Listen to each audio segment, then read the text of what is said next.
Good morning student. आज हम पढ़ेंगे कक्षा 7वीं का गणित अध्याय 9 है बीजीय व्यंजकों पर संक्रियाएं। बीजीय व्यंजकों पर संक्रियाएं देखेंगे। सबसे पहले आप लोगों को मैं बीजीय व्यंजकों के बारे में कुछ बताना चाहता हूं, ठीक है। आप लोग x plus y, x minus y, 2x plus y, 2x का स्क्वायर, ये सब सुनते हैं, पढ़ते हैं, ठीक है।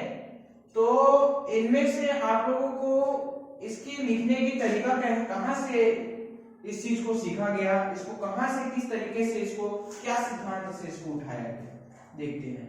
सबसे पहले अगर मान के चलो ये एक क्लास है, ठीक है। तो ऐसे ही मेरे पास 4 क्लासें हैं, ऐसे ही इस विद्यालय में 4 क्लासें और हैं और उसमें भी सेम बच्चे रहते हैं। जैसे यहाँ इस क्लास में जितने बच्चे बैठते हैं वैसे ही बाकी की 3 क्लासों में भी उतने उतने बच्चे बैठते हैं। तो यहाँ कितने क्लास हो गए? 4 क्लास हो गए, 1 2 3 और ये 4। अगर मान के चलो इस 4 क्लास में से, ठीक है, सभी बच्चे बराबर बराबर बैठते हैं, तो सभी बच्चों मतलब सभी क्लास में कुल कितने बच्चे बैठेंगे? सभी क्लास में कुल कितने बच्चे बैठेंगे? तो यहाँ 4 क्लास और उसमें जितने एक क्लास में जितने बच्चे बैठेंगे उसके 4 गुना कर देंगे तो हमको पता चल जाएगा कि 4 क्लास में कितने बच्चे हैं, ठीक है। तो यहाँ पर देखना 4 क्लास में बच्चों की संख्या क्या हो जाएगी? 4 गुने एक क्लास में बच्चों की संख्या बराबर 4 क्लास में बच्चों की संख्या, क्योंकि सभी बराबर है। तो इसको मानने के लिए हम क्या करते हैं, अगर एक क्लास में बच्चों की संख्या मान के चलो, एक क्लास में बच्चों की संख्या मान के चलो 20 है, तो 4 क्लास में बच्चों की संख्या कितनी हो जाएगी? 4 क्लास में बच्चों की संख्या क्या हो जाएगी? 4 गुना 20 हो जाएगा। अगर एक क्लास में बच्चों की संख्या 15 है तो 4 गुना, अगर एक क्लास में बच्चों की संख्या 15 है तो 4 गुना 15 हो जाएगा, ठीक है। आपको हमको पता नहीं है कि एक क्लास में बच्चों की संख्या कितनी है।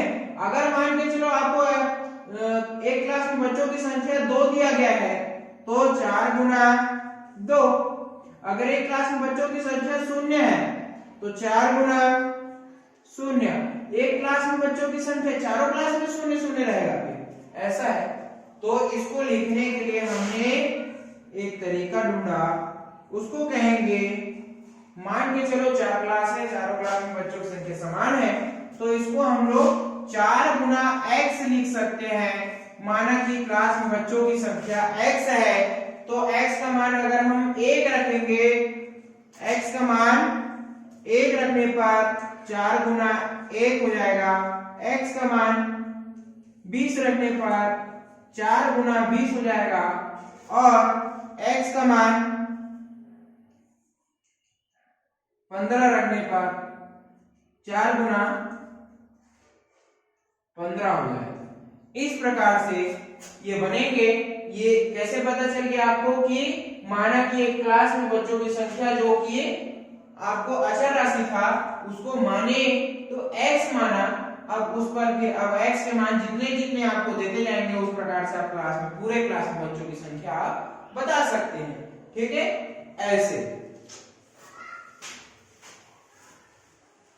अब इन पर कुछ छोटे ज्यादा नहीं देखते आज, पहली क्लास है, आप इसके बारे में और पढ़े हैं, ठीक है। कुछ सरल चीज और बता देते हैं। एक प्रश्न पढ़ते हैं, बीजीय व्यंजकों का जोड़ना एवं घटाना।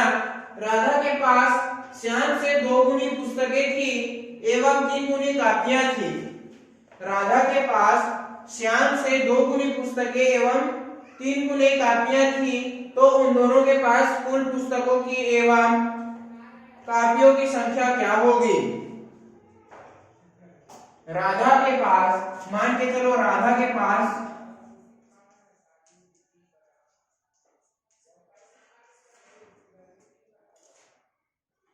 कितने थी?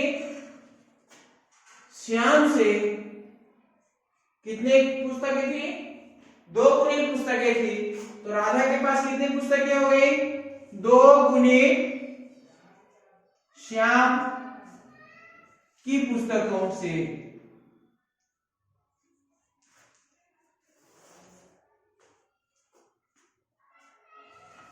राधा के पास क्या थी? 2 गुनी पुस्तक थी। श्याम से 2 गुनी पुस्तक थी और राधा के पास पुस्तक और राधा के पास कापी। राधा के पास कापी कापी जो थी 3 गुनी कापियां थी।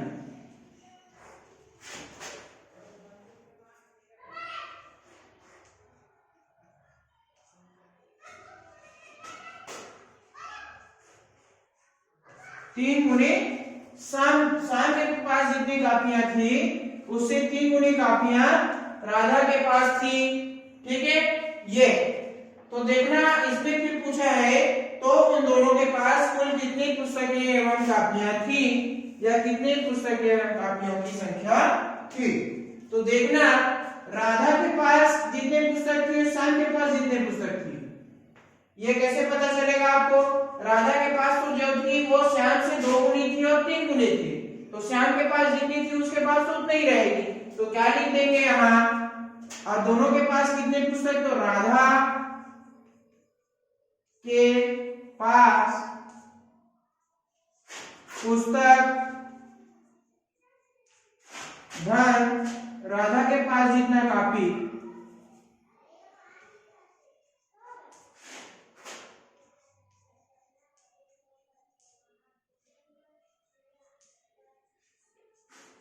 राधा के पास जितना कापी और राधा के पास जितना पुस्तक, उसको जोड़ेंगे श्याम के पास जितनी पुस्तक और श्याम के पास जितनी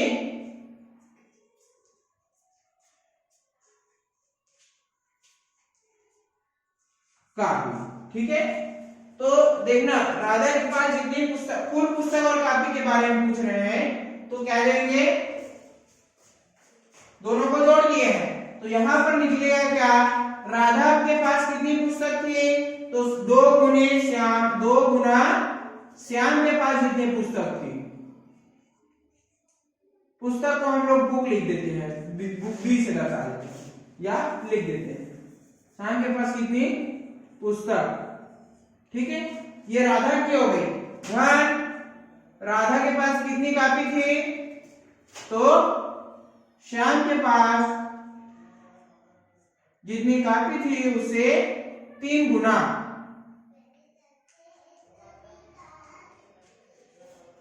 ठीक है, अब देखना ध्यान, श्याम के पास पुस्तक थी उतने ही है,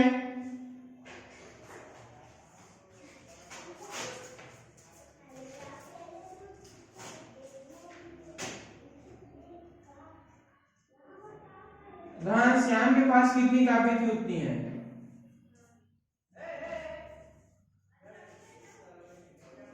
ऐसे तो इस प्रकार से हल करने के बजाय हम लोग इसको क्या लिख सकते हैं?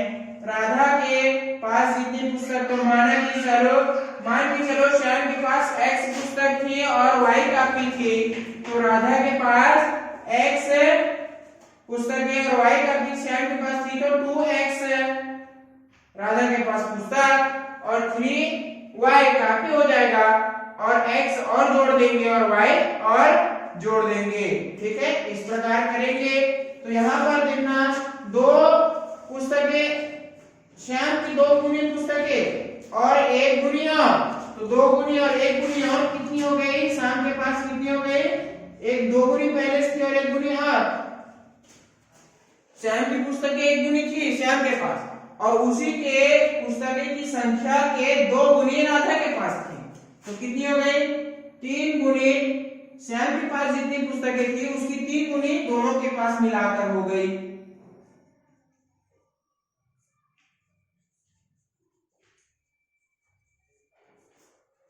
और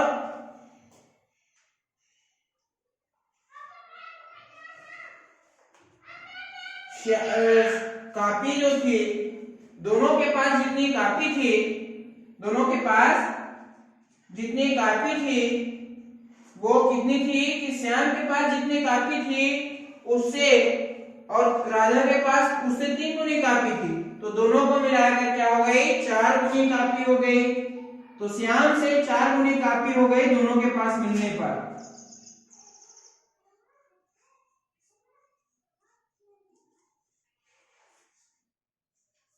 इस प्रकार तो मतलब श्याम की पुस्तक और श्याम की कॉपी पता चल जाएगी तो दोनों के पास कितने कुल पुस्तक और कॉपी थी ये भी पता चल जाएंगे, और राधा के पास कितने पुस्तक और कॉपी थी ये भी पता चल जाएंगे।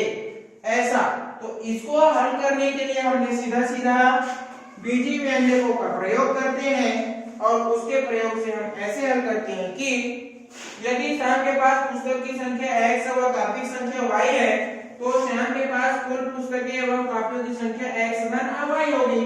ठीक है, राधा के पास श्याम से 2 गुनी अर्थात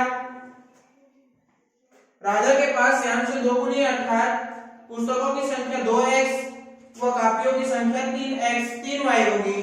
तो 2x धन 3y और x धन y इसको जोड़ेंगे तो हो जाएगा, इन दोनों को जोड़ने पर क्या हो जाएगा, 3x धन 4y हो जाएगा। इसी चीज को मैंने अभी बताया कि माना श्याम के पास x पुस्तक y कॉपी है। ठीक है, तो राधा की पुस्तक कितनी होगी, राधा की पुस्तक कितनी होगी, 2x होगी। श्याम के पास जितनी पुस्तक है उसकी 2 गुनी, और राधा की कॉपी कितनी होगी,